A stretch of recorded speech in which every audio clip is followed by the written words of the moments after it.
So present ఇక్కడ ఒక client మనతో పాటు ఉన్నారు, హెయిర్ ఫాల్ ట్రీట్మెంట్ తీసుకుంటున్నారు. క్లయింట్కి ఇది ఎన్నో సిట్టింగ్? ఇవాళ మన దగ్గర ఒక 40 years ఓల్డ్ ఫీమేల్ క్లయింట్ ఉన్నారు. తనకి ఇది వచ్చేసి సెకండ్ సెట్టింగ్ అనమాట.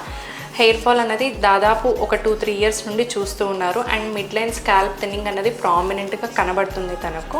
అండ్ తనకు థైరాయిడ్ ప్రాబ్లం కూడా ఉంది, దాంతోపాటు కొన్ని డెఫిషియన్సీస్ కూడా ఉన్నాయి. సో ఇనీషియల్గా మన దగ్గరికి వచ్చినప్పుడు తనకు రిలేటెడ్ ఇన్వెస్టిగేషన్స్ కూడా చేశాము.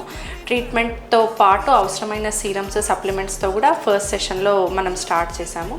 సో ఈ 1 monthలో తనకు హెయిర్ ఫాల్ అన్నది కొద్దిగా తగ్గింది అని చెప్పారు. సో ఇవాళ సెకండ్ సెషన్ కోసం వచ్చారు. మనం చేస్తున్న ట్రీట్మెంట్ వచ్చేసి జిఎఫ్సి ఫర్ ద హెయిర్ అనమాట. దీంట్లో ఏంటంటే మనం క్లయింట్ దగ్గర నుండి బ్లడ్ తీసుకుంటాము, తర్వాత ప్రాసెసింగ్ ఉంటుంది.